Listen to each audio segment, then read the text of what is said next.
Bismillahirrahmanirrahim. Assalamualaikum warahmatullahi wabarakatuh. Alhamdulillah alladzi arsala rasulahu bil huda wa dinil haqq liyuzhirahu 'ala ad-din kullih walau karihal kafirun.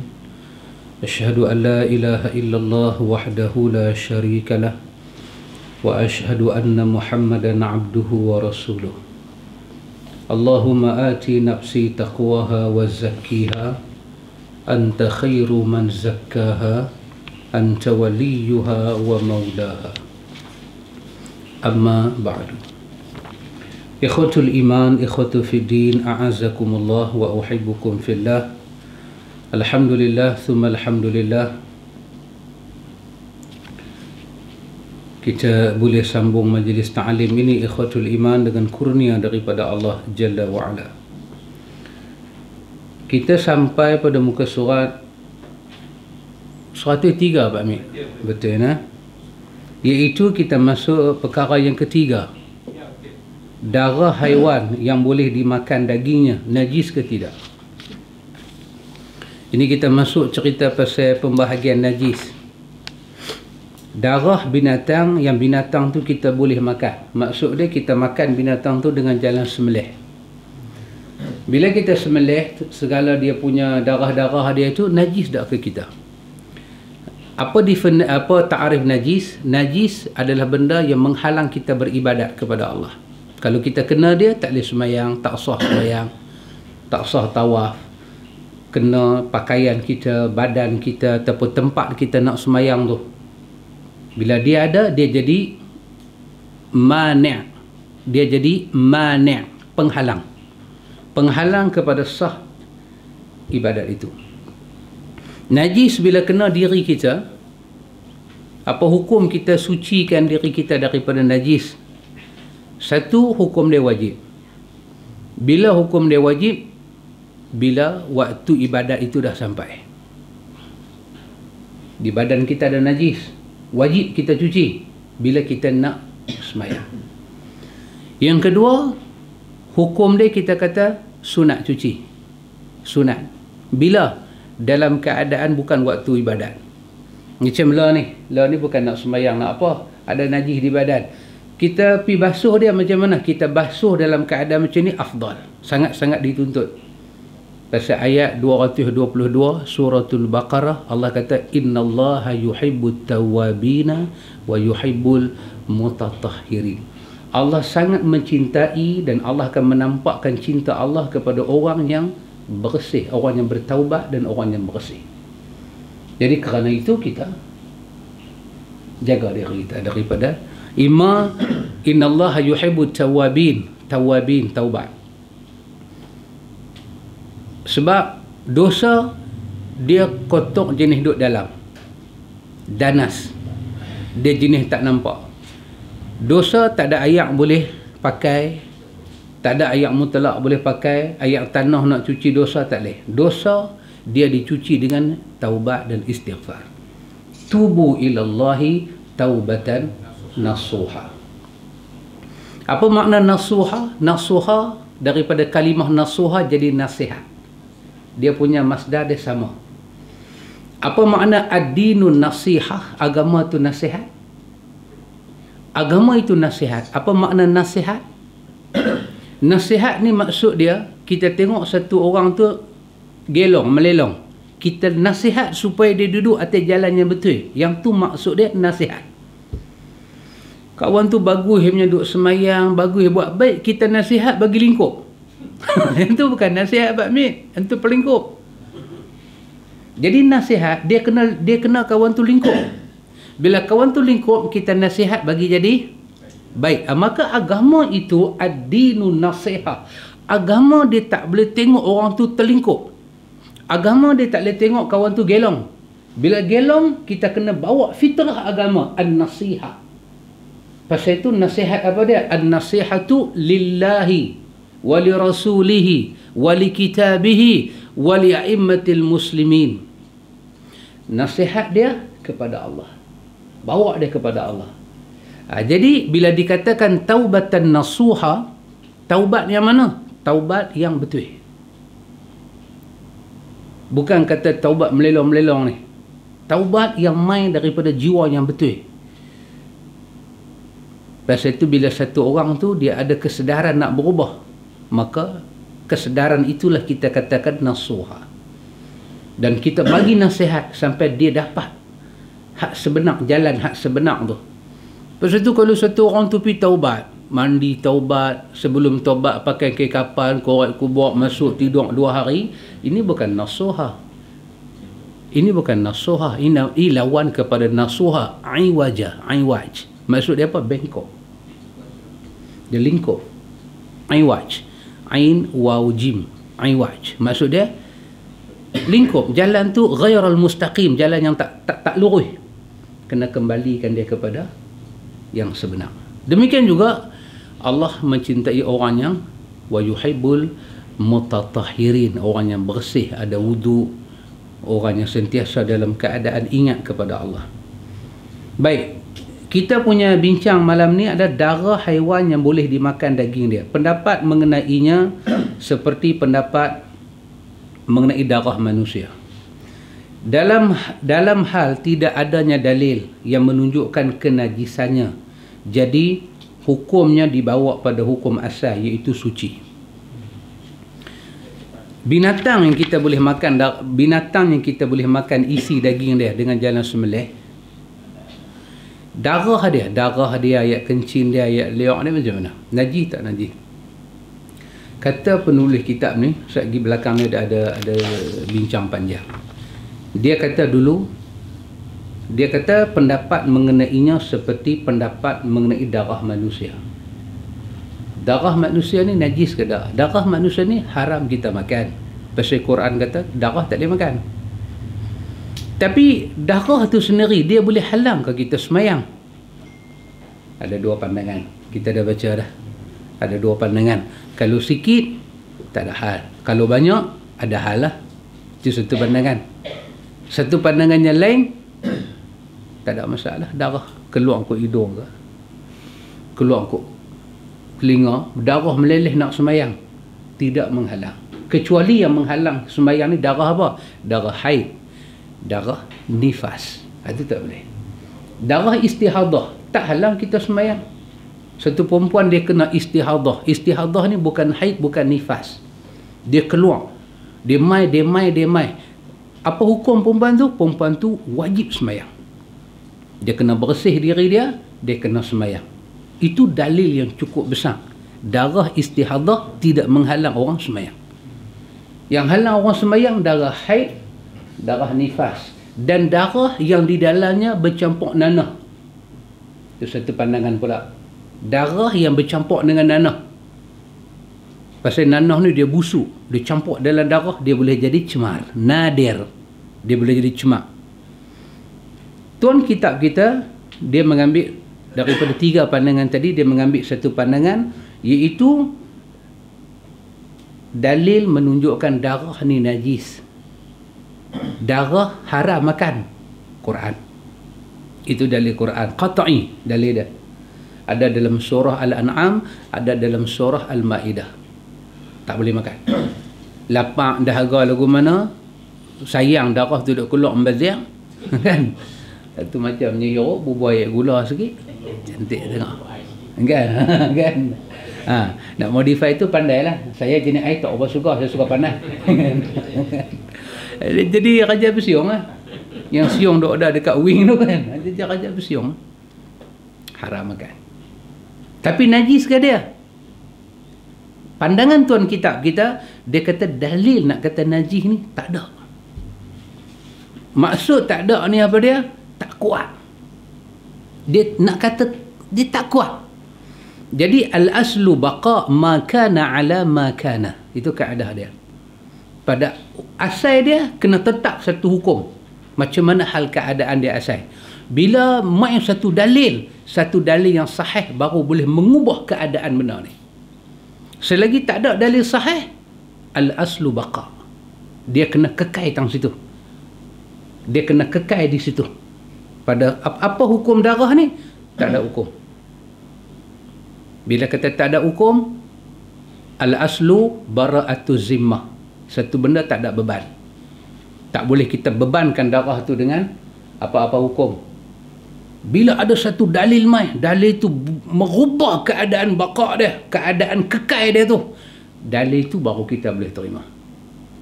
Saja-saja tak boleh terima. Ini pandangan tuan kitab kita. Baik. Pendapat yang menyatakan sucinya ini juga kuat. Pendapat yang kata darah ni suci, kuat.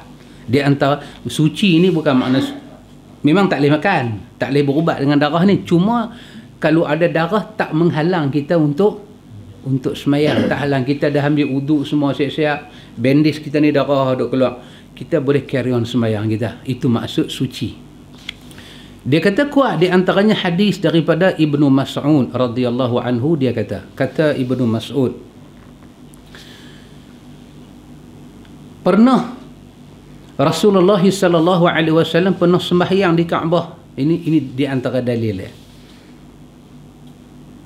Sementara Abu Jahal dan kawan-kawannya sedang duduk-duduk.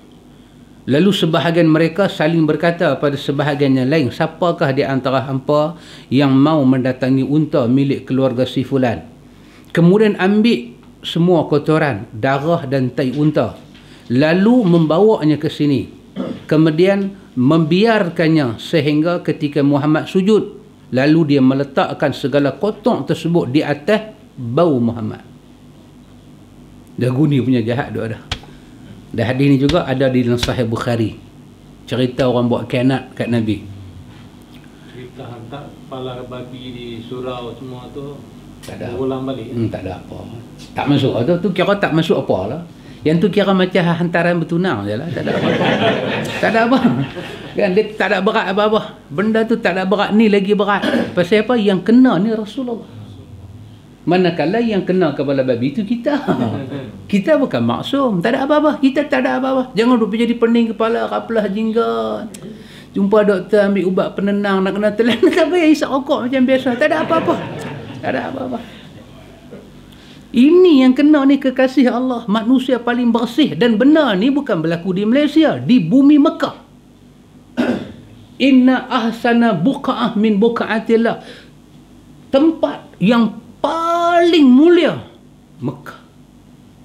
Dan khianat ni berlaku di Mekah. Ya, takat berlaku di Malaysia tak ada apa-apa. Tak ada apa-apa. Dan berlaku pula di mana? Depan Kaabah.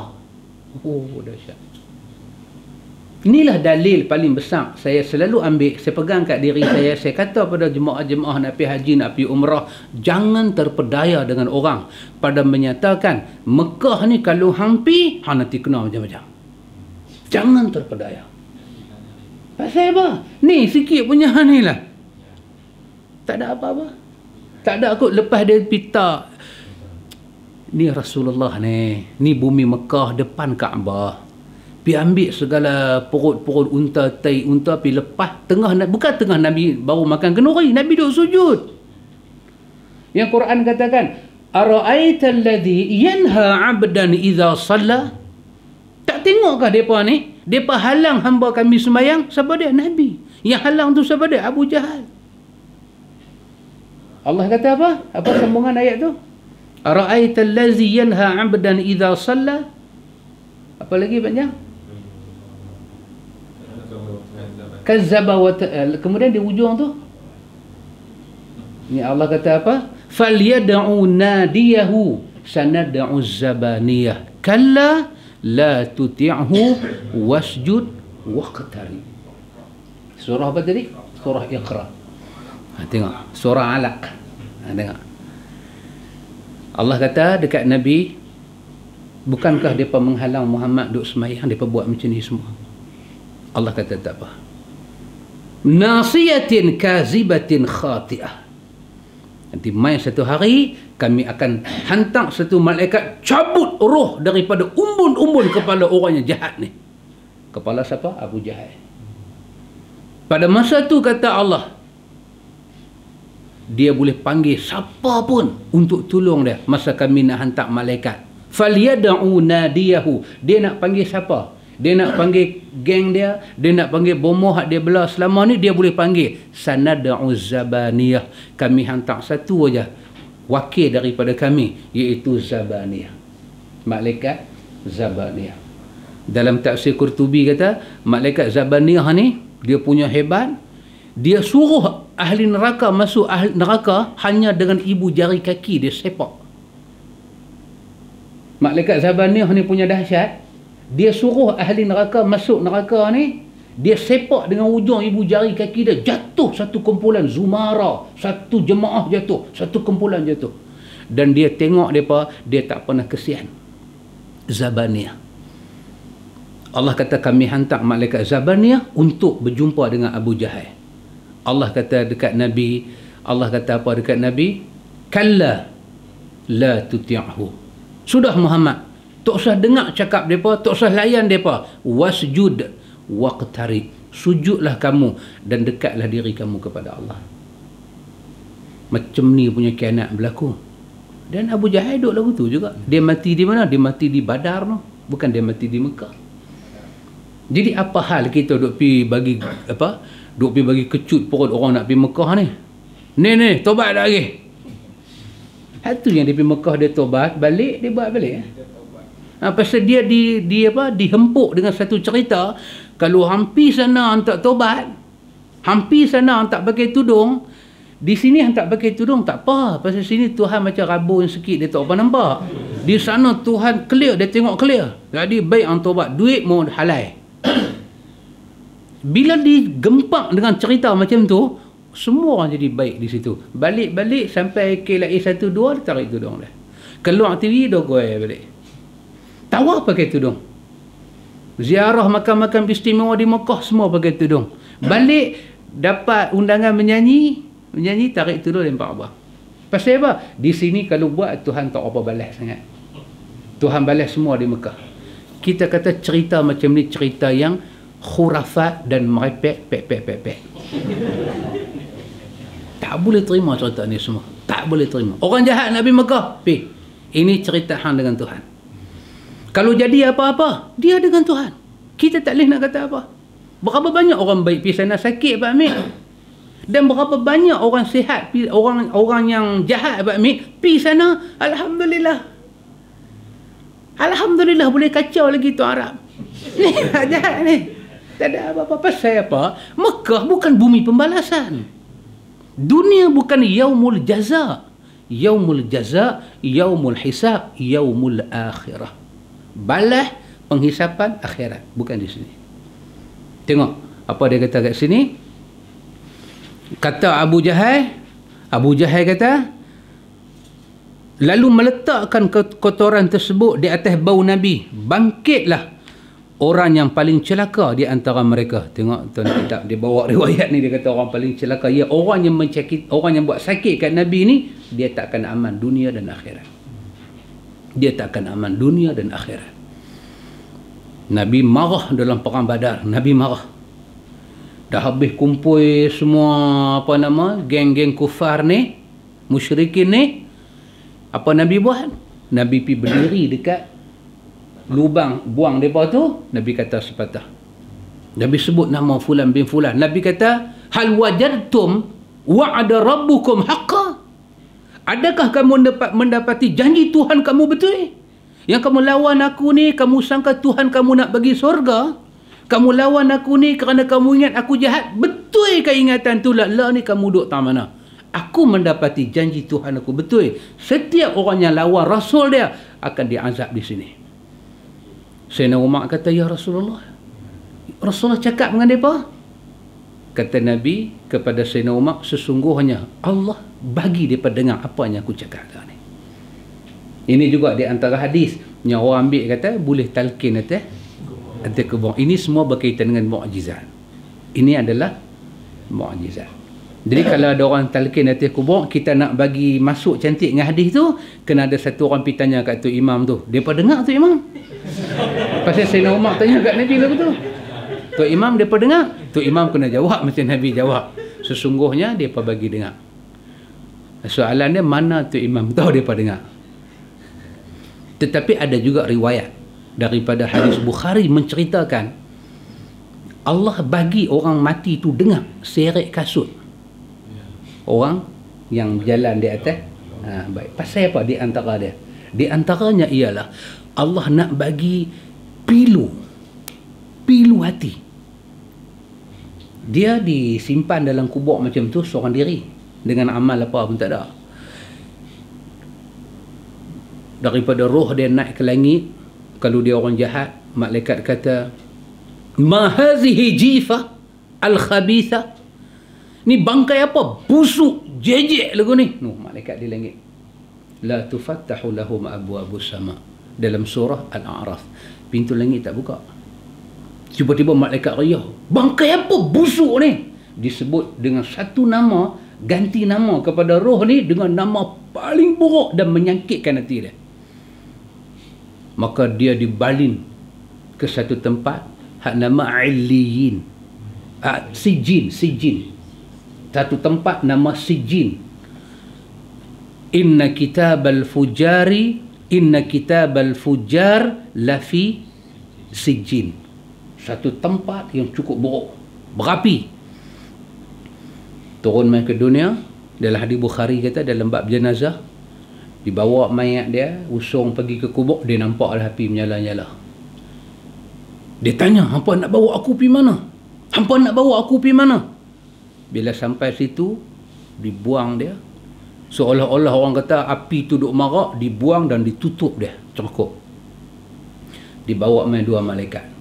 Dengan mata kebiru-biruan, dengan berpakaian serba hitam. Tanya satu soalan. Bila tanya satu soalan, tunjuk gambar Nabi. Ma kunta fi hadzal rajul. Hang nak kata apa pasal orang ni? Orang ni mulut dia jahat. Pertama dia kata la adri. Yaqulun nas kaza wa kaza. Qultu kaza wa kaza. Depa atas dunia pernah kata macam ni. Aku pun nak kata macam depa. Dalam hadis Bukhari kata, malaikat dengar, malaikat kata, hal daraita wala talaita. Dua benda malaikat kata, hal daraita wala talaita. Hang ni masa hidup atas dunia, hang tak ada masa kan nak ambil tahu dia ni siapa? Pasal apa hang jawab macam ni punya biadab? Boom. Bagi, betul-betul punya bagi, kena tang sini, remuk masuk. Nabi kata tak didengari oleh jin dan manusia. Tak didengari. Jadi bila mayat dah disimpan dalam tu, dikambui semua dengan gelap, tiba-tiba dia dengar seret kasut orang tinggal dia punya sayu ni, Allah Maha mengetahui, satu azab untuk dia. Jadi sayu. Ui, Allahu Akbar. Katalah macam pakcik kata, Rosman kata kan, dia masuk hospital siapa pun tak main tengok dia kan. Dia jadi sayu tu, tak tahu nak cakap. Dia jadi sayu tu. Anak-anak kita balik mai raya, dia pi rumah mak mentua dia. Rumah mak mentua dengan rumah kita ni, orang kata Allah perai dengan Sebarang Jaya. Dia pi perai Sebarang Jaya, dia tak mai. Kita dengar tu sayu macam mana. Ni masak nasi ni tak buah ayak pahit, ayak mata aja masuk penuh. Dia sayu ni. Tanam-tanam dia buang semua, tiba-tiba Allah saja bagi dia dengar. Seret kasut orang balik, bukan orang mai, orang balik. Masa tu dia nak kata apa? Dia nanti kata, ana fi baitul wahdah, ana fi baitul wahsyah, ana fi baitul hayy wal aqarib. Dia kata aku duk ada dalam rumah gelap, aku duk ada rumah keseorangan, rumah ni penuh dengan pasir, ulat-ulat semua keluar, hampa tinggal aku macam ni. Dia dengar suara tu pelan sayu, hilang. Baru malaikat main. Oh, subhanallah. Bukan dia dengar kita talqin, dia dengar kasut kita jalan pergi. Ikhwatul iman, a'azzakumullah. Ni cerita dia kata apa dia? Orang yang paling celaka di antara mereka ni bangkit. Ketika Rasulullah sallallahu alaihi wasallam sujud, dia meletakkannya di antara kedua pundak bau Nabi dan Nabi tetap sujud, mereka pun tertawa-tawa. Oh, dahsyat. Enjoy lah, enjoy. Quran kata pada kita apa? Innal ladzina ajramu kanu minal ladzina amanu yadhakun. Sesungguhnya orang-orang jahat ni terhadap orang-orang yang beriman, yadhakun, dia suka gelak. Dia suka gelak. Gelak tu gelak peli lah, istihza, dia peli, tala'ub, dia main-main. Wa iza marru bihim yataghamazun. Dia kalau tengok orang beriman lalu kan, satu macamnya camdek mulut. Noh, mai dah. Noh, mai dia apa? Ni semua berada usalli semua. Dia main macam tu. Wa iza ra'awhum, bila depa tengok orang yang beriman, qalu, depa sama-sama depa kata, inna haula'i ladallun. Depa tengok orang beriman lalu depa kata sama-sama depa, inna haula'i, ni semua ni hamba nampak depa lalu tu semua tu ladallun, puak-puak sesat tu. Allah kata sepatah, wa ma ursilu alaihim hafizin. Siapa yang pi bagi kepada depa lesen untuk buat macam ni? Oh, aku suruh hamba pi jaga depa ni ke?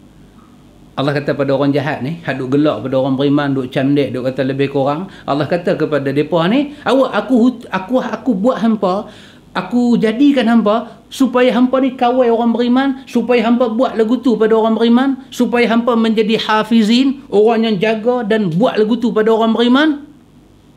Allah kata nanti, falyawmal ladzina amanu minal kuffari yadhakun. Ada hari Tuhan kata, bila orang beriman tengok orang kafir, orang beriman akan gelak macam mana mereka gelak pada orang beriman. Bila? Sampai surga. Lah bukan hari kita gelak. Mak kita gelak lagu ni lah kan. Gelak alamak hujan pun buat kuliah juga. Mangkak betul mamak ni mai juga. Kita gelak lagu tu lah kan. Aku ingat nak batal dah tadi. Dia mai juga. Kita gelak lagu tu. Tapi kita gelakkah kepada orang duk perli kita? Kita tak gelak. Kita tak kata apa. Apa dia nak kata pada kita? Depa gelak dekat Nabi. Nanti dalam riwayat Bukhari lebih panjang daripada Abi Sa'id Al-Khudri cerita. Fatimah, orang pibak pada Fatimah. Abu Bakar masa tu nak tolong Nabi, Abu Bakar kena pukul. Fatimah mai, dia buang semua kotak-kotak dekat bapak dia. Dia marah dalam bentuk apa? Syair. Apa salah bapak aku? Dulu hampa kata dia Al-Amin. Lah hampa tuduh dia macam-macam. Apa salah bapa aku? Dan dalam dalam tafsir Imam Qurtubi di bawah surah Alaq tadi, dia buat satu cerita. Dia kata masa Abu Jahal tadi ni, dia suruh depa pi letak pokok-pokok kotak ni semua dalam banyak-banyak depa tu. Depa kata kat dia, hang start lah benda tu.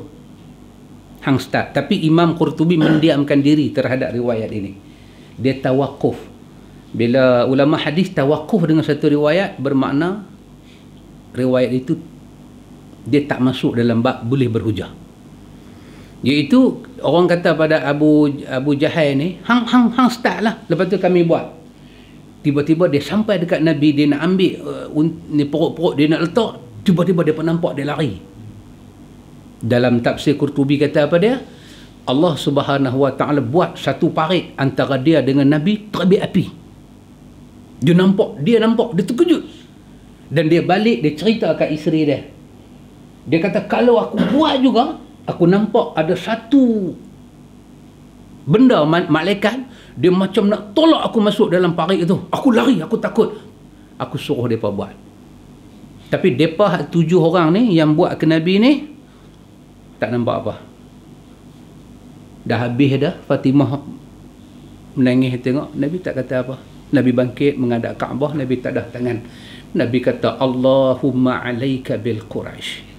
Ya Allah, aku serahlah pengkhianat daripada Quraisy ni kepada hang nak buat apa semua hang buat. Nabi sebut satu-satu nama yang buat dia tu, dan 7 nama tu semua mati katak dalam perang Badar.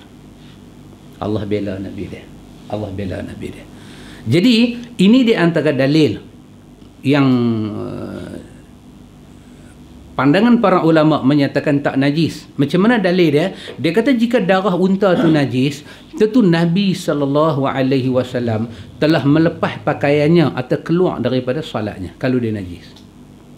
Kalau benda tu najis, bila romboh hati belakang Nabi, tentu Nabi nanti kacau lah kan. Tapi dia kata Nabi teruskan sembahyang. Saat ni kita tengok pihak yang kata najis, dia jawab macam mana. Di antara jawapannya, dia kata sebab masa tu hukum hakam belum turun lagi. Masa tu hukum hakam yang kata yang tu najis, yang ni tak ada lagi. Jadi pasal tu Nabi teruskan. Tapi di sini tuan kitab kita ni dia bawa pandangan yang kata najis. Dia kata tak, sembahyang ni tak perlu ada hukum hakam. Sebab sembahyang ni semua orang tahu dia kena masuk dengan bersih dan suci.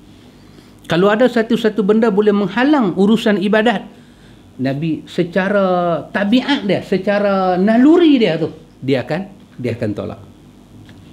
Satu. Yang kedua, diriwayatkan dalam sahih Ibnu Mas'ud radhiyallahu anhu pernah mengerjakan sembahyang, sementara pada perutnya terdapat kotoran dan darah unta yang baru disembelih, tapi dia tidak berwuduk. Abdullah bin Mas'ud teruskan sembahyang. Dia tak pergi ambil wuduk lain, dia tak batalkan sembahyang dia. Dan kita Allah astagfirullahalazim, pasal apa? Kutu babi. Kan? Allah batal wuduk dia kata kan.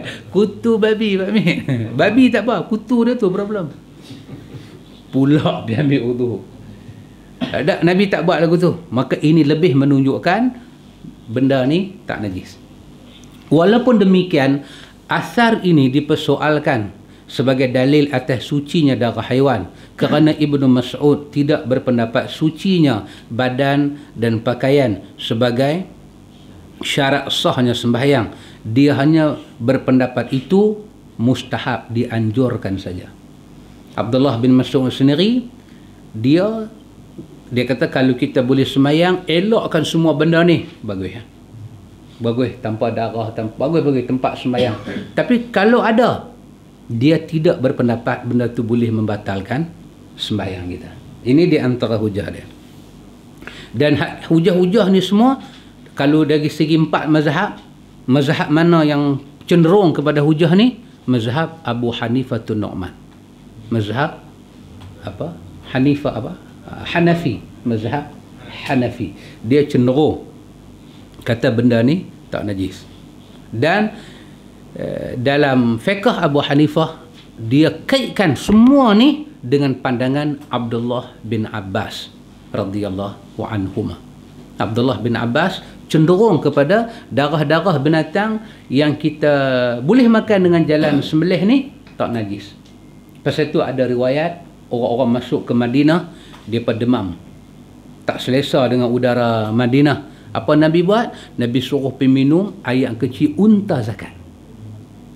Kalau najis, Nabi takkan suruh umat dia makan najis. Itu semua dalil yang dihimpun-himpun, dan dalil ni semua bukan dalil yang tak sahih, dalil yang sahih. Macam hadis Abdullah bin Mas'ud tadi itu, hadis itu riwayat Bukhari, riwayat Muslim, dengan berbagai-bagai riwayat daripada sahabat Nabi. Baik. Apa kata penulis kitab kita? Kata penulis, apabila ada ketetapan ijma' tentang najisnya darah, maka kita tidak perlu lagi melihat dalil-dalil umum mutaakhirin, ulama mutaakhirin. Kalau ulama semua kita kata ijma'. Kalau ulama ijma', semua orang ijma' darah tu najis, maka kita tak perlu layan dalil-dalil lain. Tak perlu layan. Tapi masalah dia, darah najis ni ijma' ke tak? Tak. Tak ijma'. Maksudnya darah binatang yang kita boleh makan dengan jalan sembelih ni najis. Ijma' ke? Tak. Bila tak ijma', maka setiap dalil yang datang kita boleh bincang lagi. Kita tak perlu apa orang putih panggil rigid. Rigid, betul tak? Maksudnya kita tak perlu apa? Ketegang sangat nak pegang satu. Kita dengar apa orang nak kata. Benda boleh dengar, kita dengar. Apa hujah orang, apa alasan orang, kita dengar. Jangan sampai tak mau dengar. Ni dengar takat ni. Tengok, perangai, dia kata. Perangai. Sampai darah pun. Ada dalam buku apa tu? Apa? Indonesia tu. Ni orang lama dia. Ni Hassan Bandung, satu debat. Hassan Bandung. Pasal darah ni lah. Hassan Bandung lebih berpendapat darah-darah haiwan yang kita boleh makan ni tak najis. Jadi kawan yang berdebat dengan dia tu kata, okey, darah najis tak najis. Okey, dia kata, Bapa Hassan lah, kalau anak Hassan saya lah, Bapa Hassan. Dia kata Bapa Hassan Bandung. Dia kata Bapa Hassan, saya cadang kepada Bapa Hassan, besok bila isteri Bapa Hassan datang haid, ambil darah haid tu, bubuh dalam songkok, ambil songkok tu pakai, bawa sembahyang. Dah tak najis. Allahu Akbar. Yang Hassan Bandung ni cerita darah binatang yang kita boleh makan dengan sembelih, najis ke tak? Yang dia tu pergi cakap, tengok. Kono je. Macam saya lah, saya hantar satu gambar dalam WhatsApp ustaz-ustaz ni. Gambar saya ambil daripada Baitul Ilmi lah. Yang orang putih tu kan, dia duk cerita pasal, dia kata sebenarnya kita negeri barat ni lah sebenarnya yang bawa pertumpuhan darah tu. Dia cerita pasal Tony Blair, dia cerita pasal apa nama yang baru ni kan, apa Osama ni, Osama lah dah. Obama nama nak sama kan. Dia tu cerita. Jadi saya ambil itu cerita antarabangsa. Saya hantar dekat belum ustaz-ustaz ni lah, ustaz-ustaz sunnah. Bila saya hantar gambar tu nak cerita macam mana sebahagian daripada orang barat, dia sendiri tak selesa dengan apa yang dunia barat buat pada dunia Islam. Dia tak selesa. Ada lagi satu gambar dalam YouTube, dia tunjuk, dia saja buat berlakon, dia pergi satu kedai, perempuan pakai tudung kan, yang dia tu nak jual, tak mau jual sama banyak kan, dia tanya kat dia tu, dalam sebelah orang mai tu 9 orang bersimpati kepada perempuan muslimah ni, 2 orang saja korang bersimpati. Maknanya ada dunia barat. Satu perempuan tudung pun tak pakai Pak Mit, pakai baju pun takat ni, dia menangis, dia kata apa, dia simpati dengan orang Islam duk kena macam ni. Jadi saya nak abang lagu tu. Ada pula Ustaz Harbok ni, Ustaz Harbok, saya hantar gambar tu, dia pergi hantar gambar Lingua In bagi satu ucapan dalam apa nama DAP punya ni lah, mesyuarat DAP, kata kita kena tentukan siapa Perdana Menteri kita, dan kita kena make sure, kena pastikan bahawa siapa saja jadi Perdana Menteri supaya hudud tak dibuat. Jadi saya hantar gambar international. Kita tak bercakap lokal-lokal ni. Kan? Kita bercakap international. Dia bercakap lokal. Pasal kebetulan dia pergi jadi satu ulama muda dalam parti Harbok. Dia pergi hantar gambar tu lawan gambar saya. Tak ada siapa kata Lingua In tu nak bela Islam, tak ada siapa kata. Tapi kita bercakap isu apa? Kita bercakap isu orang Islam kena zalim. Dekat dia yang jahat ni DAP, MCA, MIC kira kalau menikah boleh jadi wali. Tak saja abang lah kan, bukan ada apa-apa pun, saja abang Pak Mit bagi hilang sakit hati. Ada orang dia tak nampak kita cakap. Kita duk cerita pasal dunia. Dunia ni duk jadi apa? Dia duk cerita parti dia. Tak nampak. Kepala otak dah jadi macam kalau isap okok tu pun tak teruk macam ni. Ni nak kata candu ke apa ke Pak Mit nah? Sampai dia jadi melelong. Dia kata shisha tu halal. Orang macam ni. Hadis-hadis pun bila kita forward hadis-hadis, petikai hadis macam ni, hadis kalut. Saya hanya forward gambar saja. Saja forward gambar bagi kita tengok. Forward gambar bagi kita tengok dunia ni apa. Betapa orang kafir sendiri, yang Quran duk kata, yang hadis duk kata tu betul. Yang hadis duk kata pasal orang kafir tu betul. Ada orang kafir ni jahat sungguh. Tapi ada orang kafir dia tak jahat. Cuma dia kafir. Yang duk kata zimmi ni, dia tengok Nabi dia kesian. Tapi dia tak masuk Islam. Dia tengok Islam tu kena dia kesian pasal dia nak hidup di atas charity. Dia nak hidup di atas nama kebajikan, kebaikan. Dia tak mau kacau orang. Dia tak mau buat jahat pada orang. Dan dia tak suka orang buat jahat pada orang lain. Ada macam tu. Tapi dia kafir. Dia satu Amerika daripada UK, daripada London. Dia cakap satu speech.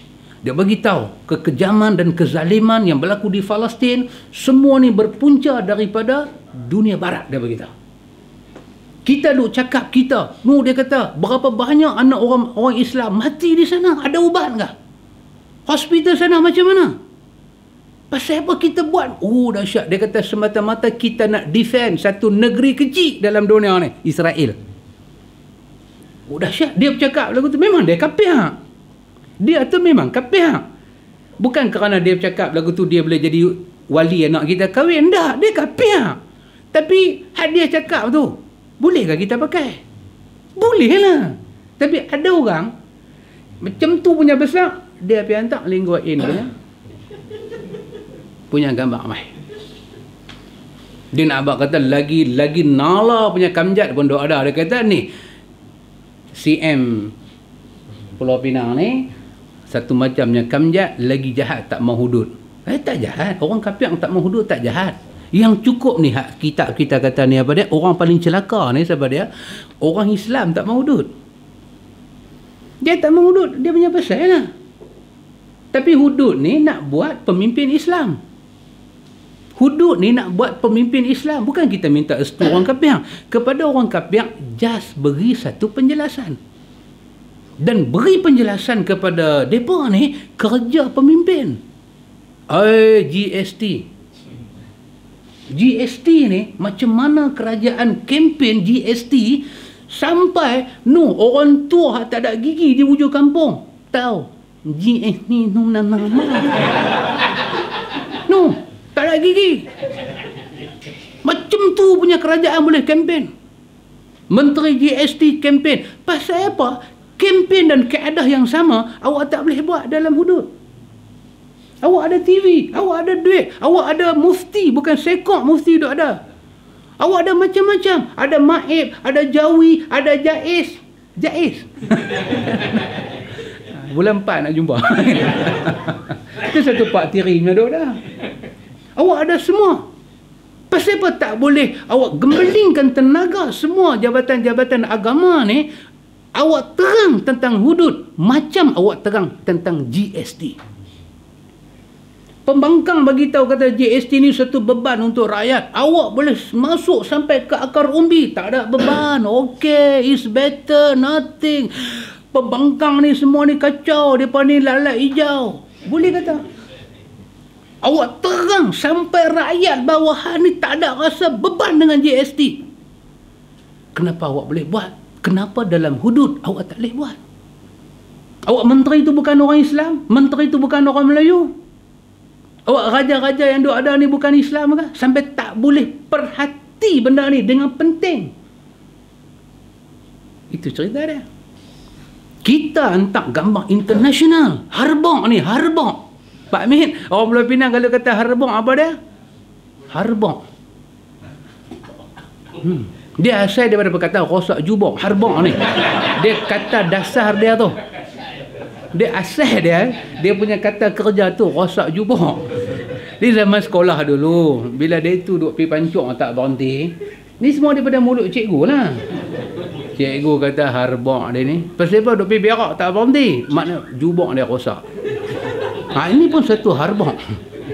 Dia sampai tak tahu time bila nak keluar, time bila nak bangkang, time bila nak sokong. Dia kira nampak parti dia agama. Tolak parti, tolak agama. Terima parti dia, terima agama. Dia dah jadi harbok macam tu. Buatlah benda-benda lebih besar punya doa dah. Lebih besar punya doa dah. Tak mau terang. Tak mau terang. Nak kena ni apa? Nak berapa bulan ni apa? Hashimi Kabani nak mai. Nak mai Malaysia. Antara wilayah dengan Selangor dia nak mai. Tak tahu Jawi dengan Jais nak buat apa? Pulau Pinang mai tangkap. Nah, tauliah Kabani tak ada tauliah. Yang menjadi anjuran kepada Kabani ni Datuk. Hamba ni tangkap. Kalau stand kita mengajak di kawasan Selangor oleh Jais, mengajak tak ada tauliah, satu kesalahan dia tulis besar. Tulis tu pula bagi hitam lebih sikit, lebih hitam dari saya, bagi hitam lagi. Kita ingat kita ada hitam Pak Mir, dia highlight tu lagi hitam. Satu kesalahan yang tak dapat diampun. Kalau mengajak agama Islam di kawasan Selangor di bawah Jais tak ada tauliah, boleh dikenakan RM3,000, RM2,000 kalau tu dengan penjara 2 tahun. Ni Kabani tak ada tauliah. Kabani tak ada tauliah. Kabani ni hebat. Kabani ni dia duduk saja, Nabi mai. Patut Nabi duduk, dia pi. Patut dia pi kat Nabi. Kabani ni punya menyangka dia duduk saja, Nabi mai. Bukan kita cakap kosong. Jais, Jawi boleh tengok dalam YouTube. Boleh tengok. Boleh tengok dalam YouTube. Jais boleh tengok, Jawi boleh tengok. Jangan tengok saya saja. Tengoklah dia ni sama. Tapi soalan dia, siapa nak pergi tangkap? Dan anjuran ni sikit punya nala datuk lah. Pasti tak ditangkap. Pasti tak ditangkap. Pasal apa ikhwan? Pasal kita punya manhaj dia sama. Manhaj dia sama. Bukan manhaj kebenaran atau kebatilan. Orang kita sama faham, kau timah, segi-segi kau tim. Tak akan ada report macam orang duk report Ustaz Sunnah mengajak tak ada tauliah ni, tak akan ada report. Kamjatnya report tu pun tak akan report. Tak akan report. Anda tengok macam mana kedudukan dia. Kita duk cerita ni apa dia. Pasal itu hari ni kalau kita masuk night club, kita masuk night club pakai jubah, pakai apa kan, satu sahih fikir sunnah kita kilik. Kita masuk night club kan, apa Muharram kata kalabu malami kan, kalabu malami kita masuk. Assalamualaikum warahmatullahi wabarakatuh. Ni semua duk menari, terhegeh-hegeh punya menari Pak Mi. Hoha hoha. Assalamualaikum saudara-saudara, ingatlah kepada Allah Subhanahu wa taala. Manager kelab malam tu dia tengok-tengok, dia telefon Jais. Dia kata, "Maisat ada tok apa betul yang sikit." Agak-agak Jais nak tangkap kawan menari ke kawan berceramah ke? Mesti ceramah pasal tak ada tauliah. Menari tak ada apa, dia tak ada tangkapnya, dia tak ada tangkap pasal menari tak memerlukan tauliah, dia ada lesen. Menari, arak ni semua okey. Ustaz masuk kelab malam cakap agama, dia tangkap. Pasal apa dia tangkap? Tak ada tauliah. Lagu ni punya harbok Pak Min, harbok Pak Min. Sambung. Tak tahu nak sambung tak mana baca. Dia bila maki ke orang ni sedap. Dia excited. Maki ni dia excited. Baik, penulis kata penulis dalam bab ni, darah binatang yang kita boleh makan dengan sembelih ni halal ke haram? Najis ke tidak? Apabila ada ketetapan ijma', maka najisnya darah, maka tak perlu lagi melihat dalil-dalil ulama' mutaakhirin. Jika ijma' tidak dapat dipastikan keabsahannya, valid dia tu, maka pada asalnya hukum darah adalah suci. Ijma' ada tak ada? Ijma' tak ada. Jadi ijma' kalau tak ada, maka setiap dalil yang masuk zanni, dia boleh bincang lagi. Dan kita tidak memerlukan dalil-dalil tersebut.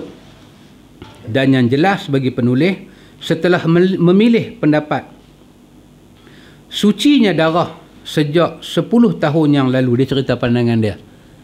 Dia kata 10 tahun lalu waktu itu ni, dia pun dulu dia bersetuju kata najis. Mengaji baru nampak. Bila mengaji baru nampak. Dia pun bertukar pandangan dia. Tukar pandangan tak ada masalah. Tak ada masalah.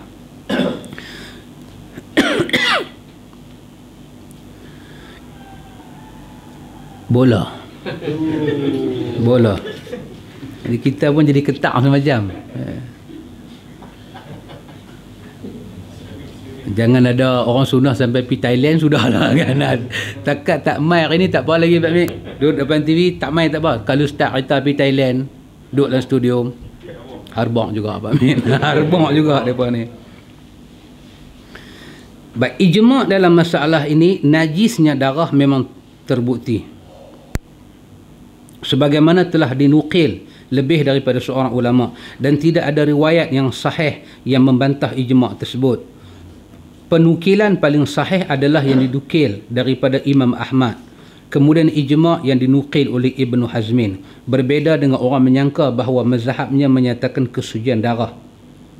Di antara yang aku temui daripada hal ini, Ibn Qayyim dalam Irasatul Lahfan berkata, Imam Ahmad ditanya, apakah darah dan nanah sama menurut anda?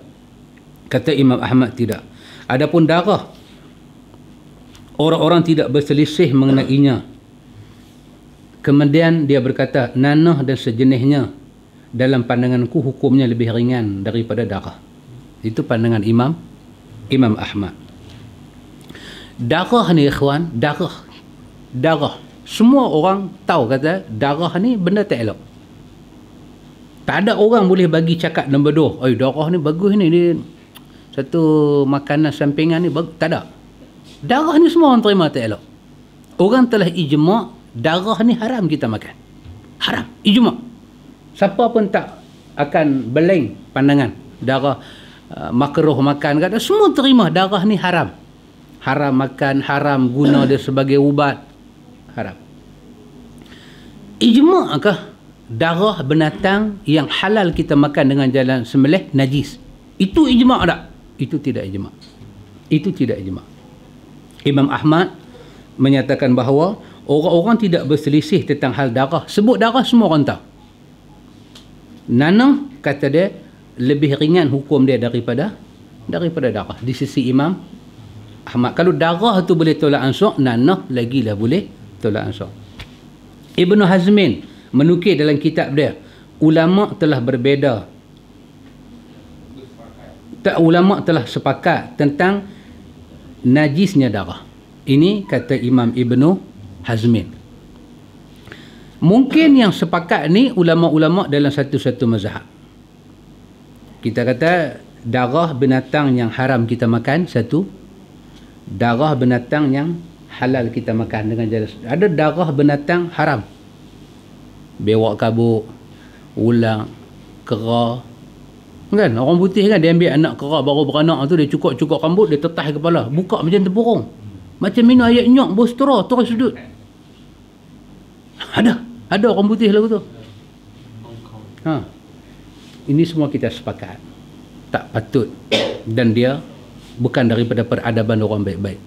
Yang kita bincang darah binatang yang halal kita makan dengan sembelih. Bagaimana kedudukan darah dia? Ibnu Hazmin kata darah ni kesepakatan telah berlaku najis dia. Kalau darah tu dikatakan najis secara sepakat, okey, dari segi fiqh kita masih boleh terima. Habis macam mana kita kata ni, kita duk beritahu kata darah ni tak najis pula. Kita kata ini masuk dalam bab yang dimaafkan. Mazhab Syafi'i darah adalah najis, tetapi dia buka satu bab darah yang dimaafkan. masih ada lagi bab terbuka untuk dibincangkan tentang kedudukan darah binatang yang kita boleh makan. Demikian kesepakatan dinukil oleh Ibnu Hajar dalam Fathul Bari. Ibnu Abdul Bar sebut dalam kitab dia, semua darah sama hukumnya seperti darah haid. Oh, lagi kasar. Kita dengar ini semua tokoh-tokoh besar-besar kita dengar aja. Saya kata sepatah sebagai kaedah kita mengaji Pak Amir, semua orang boleh bagi pandangan dan kita mesti membuka ruang untuk orang bagi pandangan. Setelah dia belajar satu-satu bab, kita kena benarkan dia berpandangan. Tetapi yang kita nak pegang sebagai satu hukum muktamad mesti datang daripada lidah Rasulullah sallallahu alaihi wasallam. Itu sepakat. Walaupun kadang-kadang kita menolak jumhur ulama. Sebagai contoh, jumhur ulama berpendapat siapa-siapa yang ada wuduk siapa-siapa yang ada wuduk, pandangan jumhur ulama, siapa-siapa yang ada wuduk kemudian dia makan daging unta, wuduk dia tak batal, dan dia tak perlu ambil wuduk di atas nama batal. Ini pandangan jumhur ulama. Keluar daripada jumhur, kita kata minoriti, sikit daripada ulama berpandangan siapa-siapa yang ada wuduk makan daging unta, batal tak batal, nombor 2, bila dia nak sembahyang dia mesti mengambil ayat sembahyang, dan dalil itu adalah dalil yang sahih. Maka dalam bab ni, walaupun jumhur kata tak batal wuduk, itu hak jumhur, tapi kerana dalil datang berwuduk, kita ambil berwuduk walaupun kita menyelisih jumhur, dan itu bukan kesalahan. Itu bukan kesalahan. Sebab apa ikhwan? Sebab tunjangnya ialah lisan Nabi itu macam mana. Semua orang nak bercakap, nak kata agama, dia berkewajipan bawa sandaran secara benar kepada Nabi. Dia yang berkewajipan bawa. Kalau dia tak boleh bawa, kita balik pada kaedah dia. Al-aslu bara'atuz zimmah. Bagi satu-satu benda tak ada beban. Al-aslu adamu tahrim. Asal tak ada haram. Pasal apa? Firman Allah, huwallazi khalaqakum ma fil ardi jami'a. Atas muka dunia ni semua Allah buat untuk kamu. Maka dalil sahaja boleh datang menyekat apa yang boleh buat, apa yang tak boleh buat. Kata Yusuf Al-Qardawi dalam buku dia Al-Halal wal Haram, dia kata al-aslu fil asya' al-ibahatu. Dia kata lain daripada ibadat khusus, hukum asal semua boleh. Nak tu boleh, asal nak makan darah boleh, asal nak minum darah semua boleh. Pasal apa tak boleh minum darah? Pasal ada nas turun darah tak boleh, baru tak boleh. Asal sebelum turun ayat babi, nak melatam dengan babi tu macam mana latam? Bila turun ayat babi tak boleh makan, barulah babi tak boleh makan. Tapi asal sebelum turun ayat ni semua boleh. Allah kata dekat Nabi Adam duduk dalam syurga apa saja amal dalam syurga semua hang boleh buat, semua boleh. Bila ada larangan baru tak boleh. Bila Allah kata wala taqrabba hadhihi syajarah, pokok ni tak boleh, baru tak boleh. Yang kata pokok tu tak boleh mesti Allah. Maka baru Nabi Adam tidak menghampiri pokok tu. Tapi lain daripada pokok tu tak ada larangan. Maka Nabi Adam duduk dalam syurga, uskun anta wa zawjukal jannata wa kula minha ragadan haitsu syi'tuma. Syariat. Apa rasa tengok terbuka selera? Menyicah. Ada satu mangkuk Pak Mek. Tadi sembang. Satu mangkuk. Kadang-kadang mangkuk macam ni Pak Mek. Kita ni orang sunnah ni mau ada satu geng berani mati. Jumpa mangkuk ni, syariat terus. Kadang mangkuk mereka tu lebih teruk daripada mangkuk Tupperware tu. Betul-betul macam mangkuk. Dia kata apa? Tadi duduk sembang dalam telefon. Dia kata apa? Dia kata kalau nak kira betul-betul lah. Kalau nak kira betul-betul, tengok bahasa dia. Kalau nak kira betul-betul. Nabi Adam pun berdosa, dia kata. Nabi Adam pun berdosa. Pasal apa? Kalau nak kira betul-betul ya. Nabi Adam duduk dengan Hawa dalam syurga tu, mana menikah? Saya tanya kat sahabat tadi, saya kata, kenal ke mangkuk tu? Kenal ke? Saya nak tanya sepatah dekat mangkuk ni. Mangkuk, tapawai, besen, apa lagi nak kata ni? Nak tanya dekat dia ni. Hang nak kata Nabi Adam dengan Hawa duduk dalam syurga tak menikah. Satu nak tanya, hang punya maksud apa? Depa zina ke? Jawab. Kalau hang tak jawab, hang nanti dapat dengan mangkuk ni betul-betul. Aku tak peduli apa nak jadi. Hang nak kata depa zina. Kalau hang nak kata depa zina, adakah hang nak bagi tahu hang ni anak haram? Kalau Nabi Adam tak menikah dengan Siti Hawa, kita anak apa? Nabi Ibrahim anak apa? Anak-anak Nabi Adam anak apa? Sampai Nabi Muhammad keturunan anak apa? Kita orang Pulau Pinang ni kalau dia marah Pak Amit, kamus kita tu dia keluar ayat tak elok. Pasal bak maki ni tak lawan Pulau Pinang lah. kan? Orang Melaka ke, orang Johor ke tak boleh lawan. Orang Melaka kena maki orang Pulau Pinang, dia kata sedap. Wah, dia duduk maki dia. Hei, dia kata sedapnya. Sedap. Orang Pulau Pinang duduk maki orang Melaka, Pak Mit. Orang Melaka duduk lepas tu, dia kata sedapnya awak cakap. Dia tu dia kata, hang ni bapak punya kamjat. Dia kata sedap. Satu. Nak tanya position hang tu. Hang tu anak apa? Mak hang dengan bapak hang anak apa? Keturunan hang tu anak apa? Satu. Yang kedua nak tanya, kalau hang iktiraf Nabi Adam dengan Hawa tak kahwin, zina, Allah izin orang berzina duduk dalam syurga? Allah redha orang berzina duduk dalam syurga? Malaikat pergi sujud kepada bakal zina? Hang cakap apa? Sekurang-kurangnya jangan jadi buta kayu. Ini bukan kata buta kayu, kuda kepang, kuda padi. Apa? Kita nak marah jemaah dia seorang cakap. Lagu tu kita marah dia lah. Saya kata sekurang-kurangnya hadis yang tidak sahih ada dalam tafsir Qurtubi. Hadis ini tak sahih. Iaitu pada perkataan uskun anta wa zawjuka. Allah guna kalimah tu. Duduklah kamu dan isteri kamu. Zauj itu isteri kamu. Quran guna kalimah isteri. Maksud dia apa? Depa pasangan yang sah. Dalam tafsir Qurtubi dia bawa satu riwayat yang tidak sahih. Iaitu bila Nabi Adam tengok Hawa, ni tak sahih. Kita pun tak boleh berhujah, tapi sekadar nak habaq kepada harbaq ni. Riwayat ni ada. Dan ulama-ulama yang tak tahu dia tak sahih mempertahankan riwayat ni. Ulama-ulama yang tahu dia sahih tak bertahan. Tapi sekurang-kurangnya harbaq ni kena tahu. Iaitu bila Nabi Adam nak sentuh Hawa, satu suara daripada langit bagi tahu bayar mahar dia dulu. Hang tak boleh sentuh dia, hang kena bayar mahar. Adam tanya, apa dia mas kahwin? Kata suara tu, berselawatlah kamu kepada Muhammad. Itu yang turun ayat, innallaha wa malaikatahu yusalluna 'alan. Semua malaikat jadi saksi Adam berselawat kepada Nabi. Maka itulah angkat nikah di antara Adam dengan Hawa, disaksikan oleh malaikat. Sekurang-kurangnya ulama yang tak tahu kata dia ni tak sahih telah pakai riwayat ni. Tak mau kata Nabi Adam itu berzina.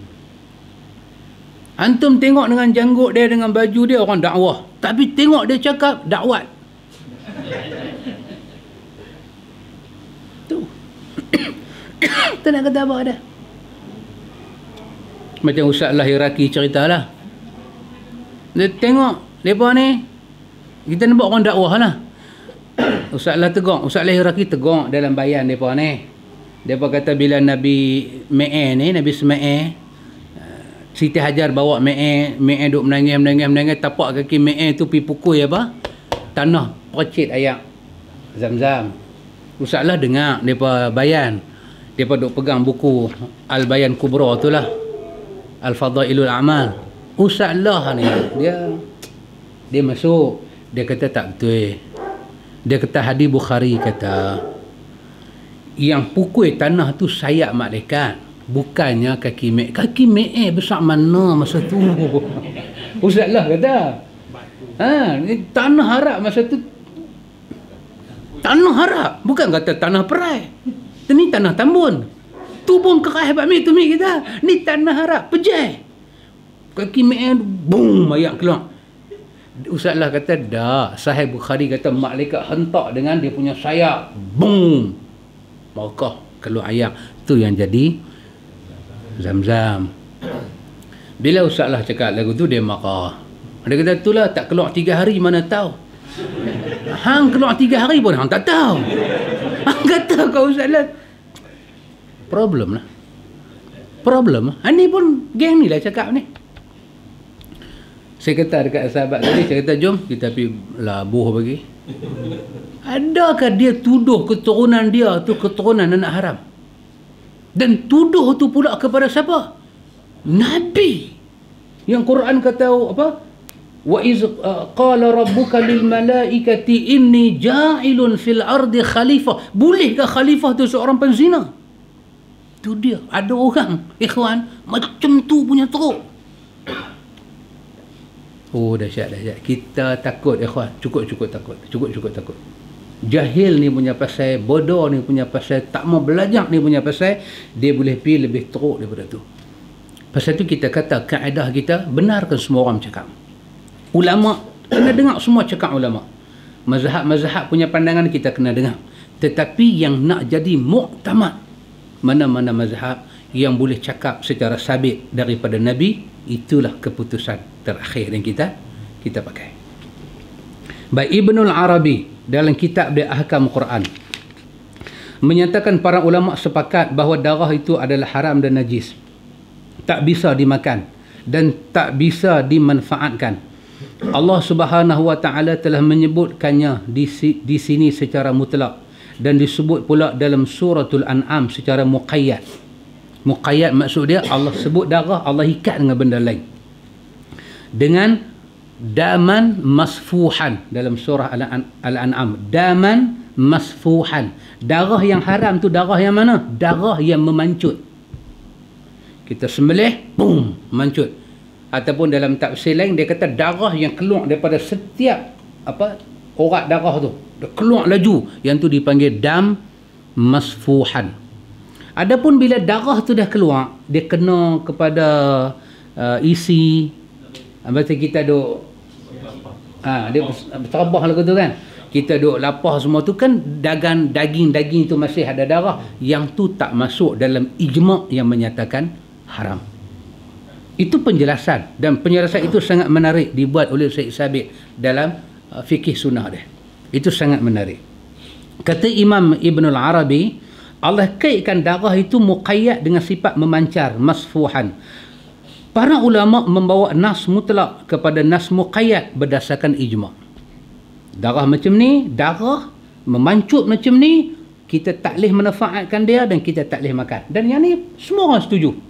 Semua orang setuju. Tapi yang kita duk bincang ni, korban kita sembelih ayam, darah tu terkeluar, kita dalam duduk lapah-lapah ayam tu semua, buang bulu apa ni semua, terkena baju-baju kita sikit, dan dia bukan kena terpancut terus daripada urat dia ada setelah itu. Dan itu masih ada perbincangan yang besar di kalangan para ulama. Imam Nawawi dalam Majmu' berkata, dalil-dalil menunjukkan najisnya darah sangat jelas. Aku tidak mengetahui adanya khilaf di kalangan kaum muslimin kecuali apa yang diceritakan oleh penulis Al-Hawi dari sebahagian ahli kalam bahawa darah itu suci. Tapi ahli kalam tidak memperhitungkan pendapat mereka. Ahli kalam tidak diperhitungkan pendapat mereka dalam hal ijma' dan ikhtilaf. Nawawi, orang yang berpegang dengan mazhab Syafi'i, dia kata darah adalah najis. Tapi dalam mazhab Syafi'i dia buka satu bab darah yang dimaafkan. Darah yang tidak dimaafkan dengan darah yang dimaafkan. Aisyah bercerita kepada kita ketika daging korban direbuih. Direbuih daging korban tu direbuih, maka benang-benang darah tu nampak naik ke atas ayam dan dia pun makan sup tu. Maka menunjukkan secara mutlak kepada kita darah yang tak boleh itu yang mana, darah yang boleh itu yang mana. Tapi dari segi mazhab, Abu Hanifah mempertahankan pandangan dia, darah binatang yang kita boleh makan dengan jalan sembelih dia tidak najis. Dan tidak salah juga dalam bab ni ikhwan kalau kita berbeza sedikit dengan jumhur ulama, tak salah. Satu orang nak pegang dengan jumhur, dia boleh pegang, pun tidak salah. Kebanyakan ulama kata najis, seperti kata Imam Imam Ibn Qayyim tadi, elakkan lebih baik. Supaya kalau kita sembahyang, orang tengok darah sikit belakang kita, dia tak mai tambah yang duduk tu harbak Pak Mit. Dia tak mai alamak, maksud lagi dah bagi salam, dia qada pula. Tapi bagi orang yang knowledge dia tu terbuka, nak kata lagu mana Pak Cik? Open knowledge, open mind kan, terbuka sikit, benda macam ni bukanlah satu benda besar nak dijadikan sah ataupun batal. Hadis sahih kata ayat kecil unta boleh minum. Ayat kecil unta, kawan duk balai harak hari-hari, kita kata kada ayat kecil unta boleh minum, geli. Geli apa? Geli kanan. Kata geli ada. Hang minum lagi teruk. Hang tak geli, ayat kecil unta dia geli. Maka benda ni kalau kita duduk dengan orang Arab, benda ni satu benda yang common, benda yang dah biasa. Baik, satu lagi tajuk, boleh kah? Nak stop? Terpulang lah. Kalau terpulang kita kira termai lah. Pulang semua kena pulang kan. Kita kira satu. Adakah, baik, ini penulis punya conclusion. Dia kata yang lebih rajih, ini pada pandangan dia, darah tu najis kerana ada ketetapan ijma'. Kalau bila ada penukilan daripada imam lebih tinggi dari Imam Ahmad rahimahullah menyatakan darah itu suci, menyatakan sucinya darah itu, dia kata wallahu a'lam. Dia kata wallahu a'lam. Kebanyakan ulama kata darah itu adalah najis. Satu pandangan oleh Imam Ahmad kata suci, termasuk Imam Abu Hanifah. Imam Abu Hanifah dia dalam bab apa? Dalam bab darah binatang yang boleh makan. Kita tetap kata darah binatang yang boleh makan ni tak najis. Tapi darah secara besar kita kata telah ijma' ulama haram kita makan, haram kita berubat dengan dia, haram kita ambil manfaat dia. Darah haid, darah nifas memang sepakat kita adalah dia najis, dia tak boleh. Cuma kita kata darah manusia, darah kita dengan darah binatang yang halal kita makan, adakah kita masuk sekali di sana? Kita kata tak, kita buka satu cabang asing. Pasal riwayat menunjukkan dalam peperangan sahabat semayang darah duk menitik. Sebahagian ulama kata betul hadis itu ada, tapi dia untuk kes yang darurat, bukan kes biasa-biasa. Pandangan dia pun kita tak tolak, pandangan kita pun dia tak boleh tolak. Sebab kalau dia darurat, mesti ada suatu endorsement daripada Nabi hanya untuk saat ni saja. Lain tak boleh. Seperti mana Nabi bercakap khindir itu boleh dimakan pada satu keadaan saja. Khindir boleh makan dalam keadaan tertentu. Maka kenapa tidak ada penjelasan macam tu dalam bab perang, darah duk menitik? Darah menitik ni boleh hanya untuk dalam darurat saja, lain tak boleh. Sedangkan penjelasan itu penting, mesti Nabi buat, tiba-tiba Nabi tak buat, menunjukkan keumuman riwayat itu, menunjukkan darah manusia tidak najis. Dan darah binatang yang kita boleh makan dengan jalan sembelih, darah dia, ayat kencing dia, taik dia, kita kata tidak.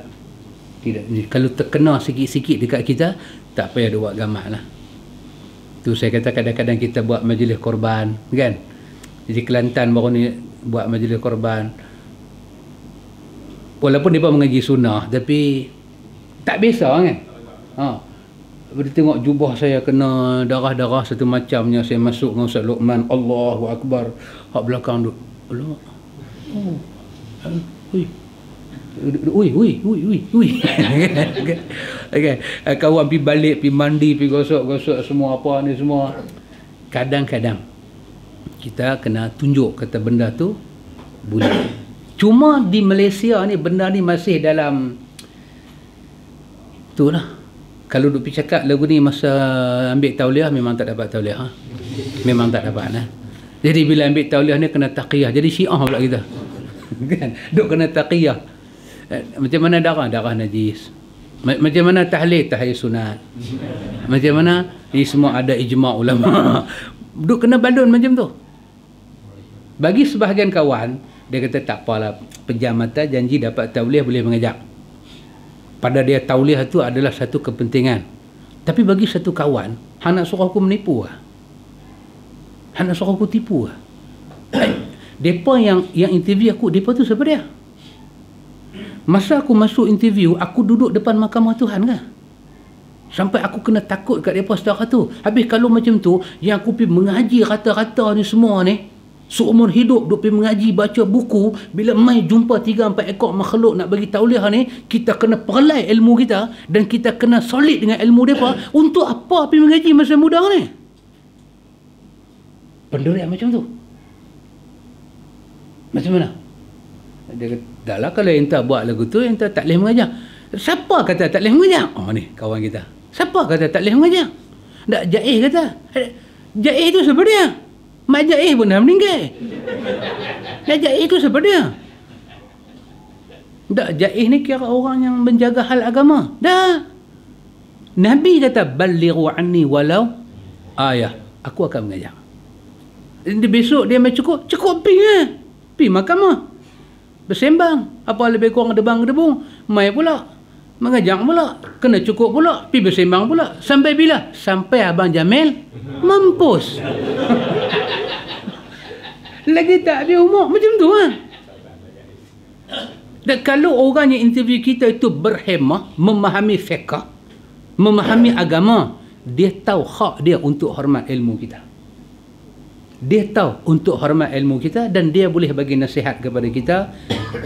Anda ingat kepada apa enta boleh mengaji apa enta mengaji, tapi anda ingat untuk masyarakat ni enta bagi yang lembut-lembut sikit lah. Enta dah pergi habaq bid'ah, anda takut dia terkejut. Wahai yang terkejut dia, bukan masyarakat. Masyarakat tak pernah terkejut. Tak pernah terkejut. Kita duk cerita pasal sunnah, yang duduk depan kita ni biasanya Pak Mik duk angguk. Cuma dalam 100 orang duk angguk, 99 angguk, satu je tak angguk. Yang satu ni tak angguk ni, kerana dia tak angguk, dia tak faham, dia kata pecah belah masyarakat. Wahai sekok dia batu karang tu. Dia sekok. Dia boleh, memang Pak Min, orang jahat ni bukan banyak. Orang jahat ni satu. Satu kampung dusun tu yang jahat siapa Pak Min? Syarif Dul saja. Satu kampung semua baik. Tapi yang duk jadi 6 jahanam pun 6 orang aja Pak Min. Seorang pergi duduk Matang Nibong, seorang pergi duduk mana ke, Saga, Kampung Saga, Karambe, apa nama ni semua ni kan. 6 orang jahat. 6 juta lagi baik. Tapi 6 ni dia buat gila. 6 ni dia buat gila tu yang kata 6 jahanam tu. 6 ni bagi jahanam orang lain. Jadi pasal tu Pak, kita ikutlah. Orang masuk Mina anak kita, bagi tahu. Anak saya perempuan bersanding saya tak mau. Apa kursi-kursi saya tak mau. Tak bos satu kursi tinggi tu. Tak depa mampeleh nak duduk. Boleh tak? Tak ni depa ni birah kan besan Pak Mik. Besan. Besan kita ni pun jenis menyangkak juga. Tak, dia kata tak, bukan nak buat apa-apa. Cuma tarik terai sikit. Tak ada apa-apa, tak ada apa-apa tarik.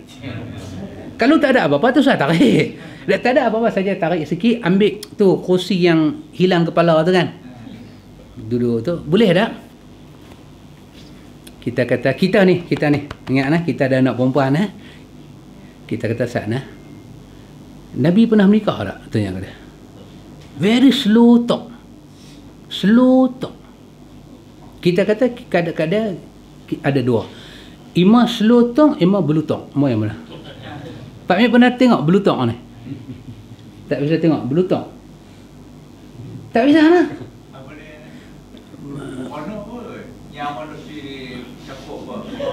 Tak sepupu dia.